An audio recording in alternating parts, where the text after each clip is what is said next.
Good morning, History 103. This is Dr. Crowder. This is the first time you're seeing me, unfortunately. So as you all should know, I was forced to cancel our Zoom session yesterday, which was Monday. I had some computer tech problems. Thankfully, those are fixed. So in the future, with a couple of exceptions, we will meet every Monday via Zoom. And that link you have on Blackboard under the Schedule Syllabus tab. And you also, on Blackboard under the Schedule Syllabus tab, have the syllabus and the password for the Zoom link. So in the future, moving forward, every Monday, you can just click on the same Zoom link and use the same password. And I'll open up the Zoom room about 10 minutes beforehand, and then we'll start for our class at 5 p.m. There will be a couple of exceptions to our Monday Zoom meetings, and that is because of Monday holidays. So actually, one of them is next week, which, as you know, is the week of Labor Day. Labor Day is next Monday, 6th of September. So there's going to be no class that day since the school is closed, even though we're meeting remotely. So we'll have a Zoom meeting on next Wednesday, which is the 8th. So, Wednesday the 9th. The 9th is the day that we'll have our Zoom meeting next week. But except for those holiday exceptions, every week we'll meet on Monday via Zoom, and on Wednesday I will post a discussion response that you have 2 days to respond to. So I'll post it on Wednesday morning each week, and you'll have Wednesday and Thursday until 11:59 p.m. Thursday to respond to it. And that'll be done on Blackboard under the discussion tab. You should have all received the syllabus from me last week, and I answered a few questions. And so I'll just say a couple of things now. Even though we're not on Zoom and you can't ask questions, you're free to email me. But just a few things about the assignments. And so I mentioned one of them, that the discussion responses. Cumulatively, those are worth 40% of your grade. You have to do 10 over the course of the semester. And there are 15 weeks of class, so you can do the math, and you can therefore realize that you have to do a discussion response 2 out of every 3 weeks of the semester, 10 out of 15 weeks. I'm going to grade those, as I say in the syllabus, on a scale of A to D. Another way of thinking about that is 100 to 60, based on the quality and the quantity of your response. These, however, won't be graded as if they're formal papers. I do want correct formal English in them, of course, but because they're simply discussion responses, they won't be graded as if they were a term paper. The other 2 assignments that we have over the course of the semester are 2 exams. We have a midterm exam and a final exam. Those will be completed through Blackboard as well, and there will be a time limit on them. We'll have a specific amount of time to complete these exams, and I'll talk more about these exams closer to when they're due. You'll note that the first exam, the midterm, isn't until week 7, so there's no reason to worry about them for now. But those are the 3 assignments that we're doing: our discussion responses, our midterm, and our final. So this is History 103, and again, I'm Dr. Crowder. I mentioned this in email, but you can call me MC, which are my initials, either in person or if we're in Zoom, or through email. And just a little bit about myself before we get into this class's, the topic of this class, which is the early English colonization of North America. I have taught at Queen's College for 7 years. Yeah, 7 years now. And I'm a specialist in the American Revolution, actually, and in particular, a man named Thomas Paine. You may have heard of him, a revolutionary writer. So this class, we will spend a significant chunk of time on the American Revolution, but it will go all the way from the beginnings, if you will, of European colonization, and specifically English colonization of North America in the late 16th century, in the early 17th centuries, all the way to the Civil War. The Civil War of 1861 to 1865. So what we want to do today, and this will be a little bit shorter than if we were doing a normal Zoom session, is I want to just begin talking about the earliest stages of English colonization of North America. And in order to do that, and you can go ahead and in a second pause this slideshow and pull it up. What I've done, and I'll do this every week, is posted a series of Blackboard slides. So if you want to pause and go to Blackboard and go under course materials, you can find this and next week's PowerPoint slides. So you can go ahead and do that now.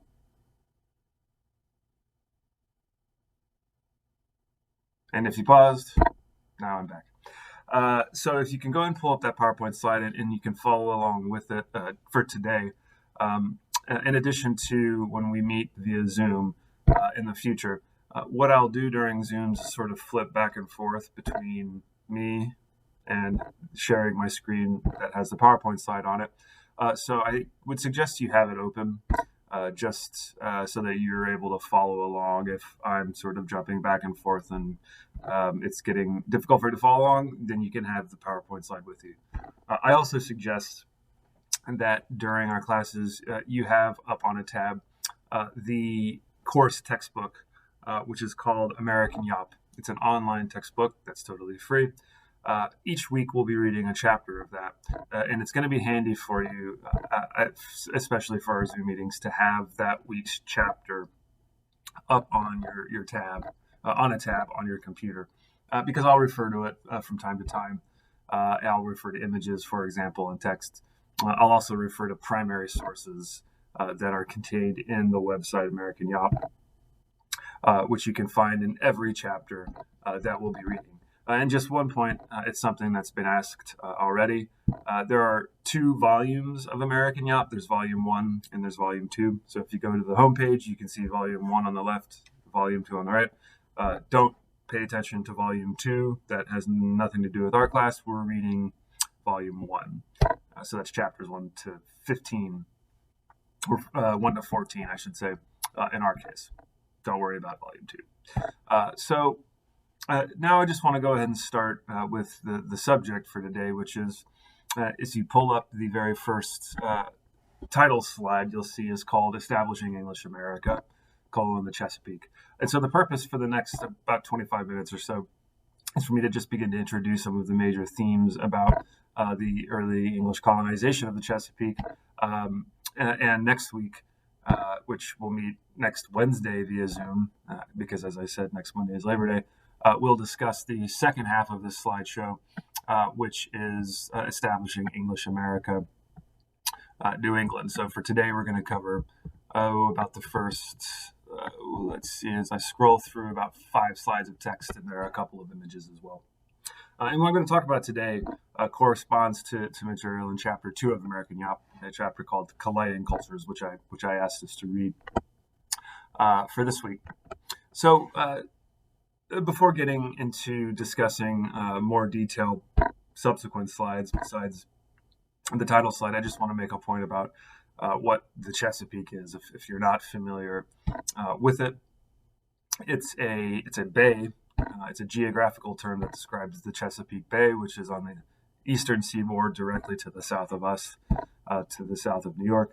Today it encompasses, or it is encompassed by, the states of Virginia, Maryland, and Delaware.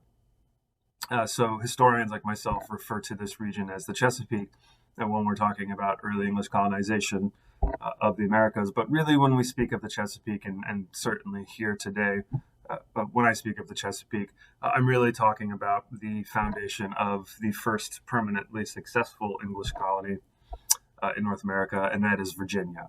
So if you want to go ahead now and flip down to slide number 2, a slide that is entitled Early Virginia, we can begin that discussion. But first, for a little bit of background, and just so that you're aware that of a couple of key points about deep background context of early Virginia. The most important point is that as an English colony and as a nation, England, Virginia was one of the last major colonies to be founded in the Americas in the century after first European contact with the Americas. So you should all know that in 1492, famously, Christopher Columbus sailed from Spain and discovered what he called a new world. he discovered it for Europe. It obviously was not a new world. There were millions of indigenous Americans living across the Americas and North America, up through Canada, in Central America, Mexico, the Caribbean, and South America. These indigenous civilizations had long and complex histories of their own. And to make a very long story short, the next 100 years after the contact first made by Christopher Columbus with indigenous Americans in the Caribbean, what we see primarily because of disease is the mass extinction of Native American populations and societies, mostly because of a disease called smallpox, which is a disease that Europeans had long been exposed to, but which indigenous Americans had no exposure to before 1492. Decimated North American populations from a population of 50 million pre-Columbus, before Christopher Columbus made his way to the Caribbean. Within 100 years, 5 million lived, so there was a 90% population decrease. In these same years, from 1492 roughly to 1600, so the first century of European colonization, what we see is Spain, for whom Christopher Columbus sailed in 1492, began to establish itself as a major European power, colonizing power in the Americas. Just a couple of examples: in 1519, Spanish conquistador Hernan Cortes conquered the Aztec Empire in what's today Mexico. In 1538, other Spanish conquistadores conquered the Incan Empire in what is today Peru, Bolivia, in South America. At the same time, by the 1540s, we see France beginning to establish a presence in the Americas, but to the extreme northern end of the Americas, in what today we would call the Great Lakes region, where the Great Lakes are regions that are today shared by the United States and Canada. All of this happens, to get back to the English, before the English even began to think about establishing colonies in the Americas. So the most important point I would make about early Virginia, and now we'll talk about early Virginia, is that the English had access to knowledge of Spanish efforts to conquer the Americas, or to establish colonies in the Americas, I should say. They had access to information about France's experience planting colonies in the Great Lakes region. So the English, in short, came late to the game of colonizing. But that didn't mean that they didn't make their own mistakes. And this is a broad backdrop for early Virginia.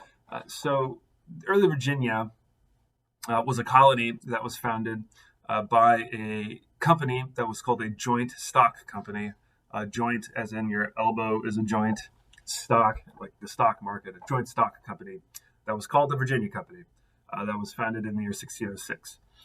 The Virginia Company, like other joint stock companies, were the ancestors to the modern corporation. So this Virginia Company solicited investments from individuals, including actually the King of England himself, King James I. And these investors, in investing money into the Virginia Company, financed colonizing efforts that ultimately would conclude with the establishment of the Jamestown colony in the year 1607. So this is the first trading post that's founded by the Virginia Company in the Chesapeake. And Jamestown, the town, still exists today. And when we look at the two questions, who were the first English settlers, what were their goals and expectations, the answers to those are fairly straightforward, and they are, iced coffee, excuse me. They are contained in the basic fact that the Virginia Company was a joint stock company with investors. The first English arrivals, coming in 1607, and then subsequent waves of arrivals from England, were entirely men. And they were men who traveled to participate in the foundation of the Virginia colony primarily because they sought profit. And so that's the most important point that we'd want to make about early Virginia. It's that the first English arrivals were men who viewed their time there as temporary, thinking that they would only be in this new colony in a strange and potentially dangerous place, and we'll talk about that in a second, for a temporary period of time, and they hoped to make money and then return to England. So the goals and expectations as individuals and the goals of expectations of the Virginia Company were as a private profit making, there we go, venture. Unlike other areas of North America that were colonized by the English, New England in particular, and there was no particularly religious background to Virginia. There was no sense that Virginia was being founded as some kind of beacon of liberty, which is what you often hear said about New England and Massachusetts, and I'll talk about that next week. But again, the Virginia Company was a private profit-making venture. For that reason, the Virginia Company did not invest in, for example, initially, farming. If you look at the list of the first passengers to Virginia, one thing that jumps out at you immediately is they did not send anybody who was a skilled farmer. You might ask yourself why. The answer is that they expected that they could trade with local Native Americans for food, in addition to potentially items that had value in England and had value in Europe that they could profit from. So their expectation, again, we don't need to farm because we don't plan on being here for a long time, and our primary purpose is to trade in order to try to generate a profit for the company. For this reason, the early years of Virginia, and this is a point made in Chapter 2 of American Yop, were very dangerous and were summed up by widespread misery for the English colonists in Virginia. The years, for example, 1608 and 1609, so very soon after Jamestown's founding, as American Yop notes, were called the starving time. Why? Because colonists starved to death. More than half of them died. And as American Yop Chapter 2 notes, actually, there's evidence that Virginia colonists, in the midst of starving, actually practiced cannibalism in order to survive. So this colony was dangerous and unhealthy. It was also unprofitable from its earliest stages. It wasn't until the 16 teens and the 1620s, and we'll see this in a second, that Virginia would become a profitable colony. But in its early years, okay, especially the first 5 to 10 years, it was unprofitable and it looked to be a failure.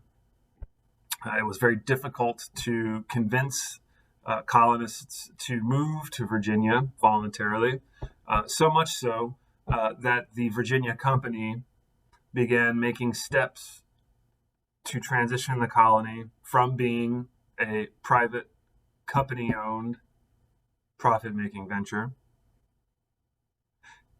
in order to promote the slow establishment of a self-perpetuating society.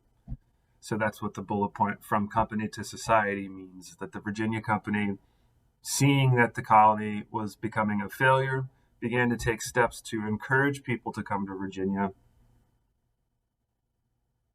And the 3 points that we see beneath the bullet point from companies to society are evidence of this. In 1618, for example, the Virginia Company instituted what was called a headright system, that word in quotes.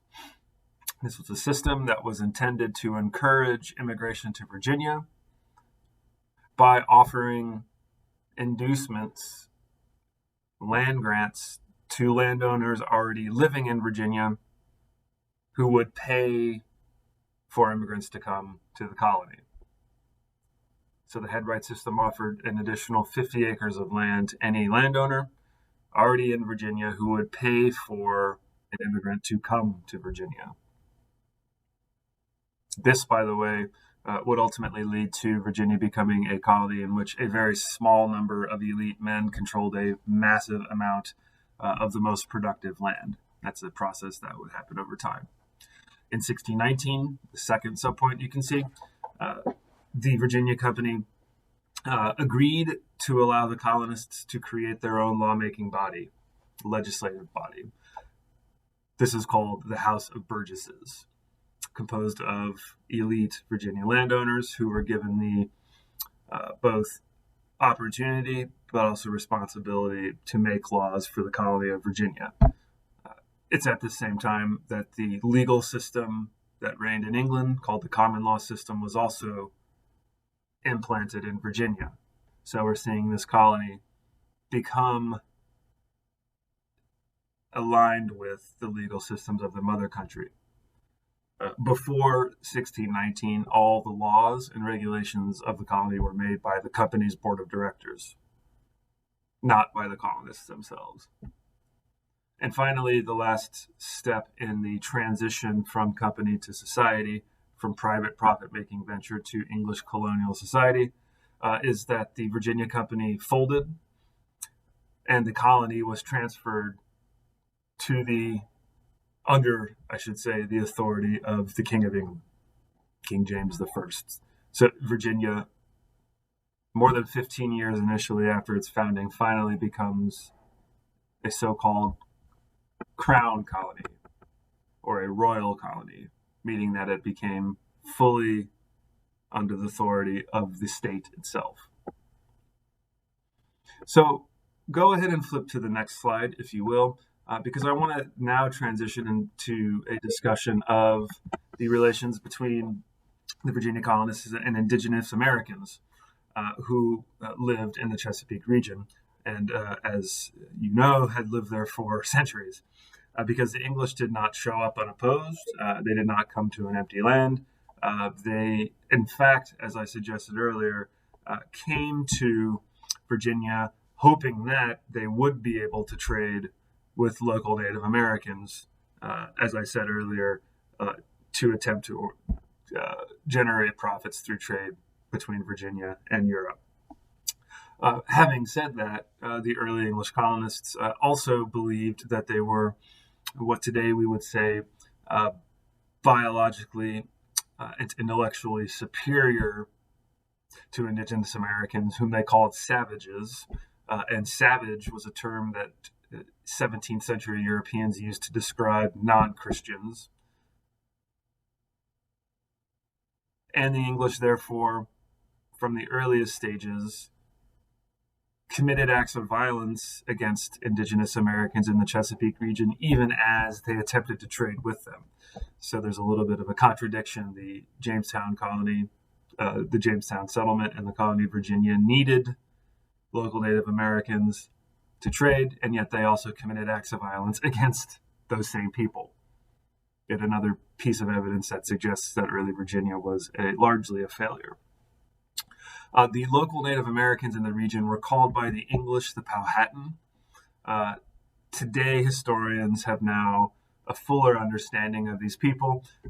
The Powhatan people were actually a collection of about 20 related but different tribes that formed a confederacy and alliance amongst themselves. And at the head of this alliance was a man the English called Powhatan. Powhatan was actually the term for chief. The individual's name was, as you can see in the parentheses there, Wahunsakawa, if I'm pronouncing that correctly. The English, again, confusingly referred to him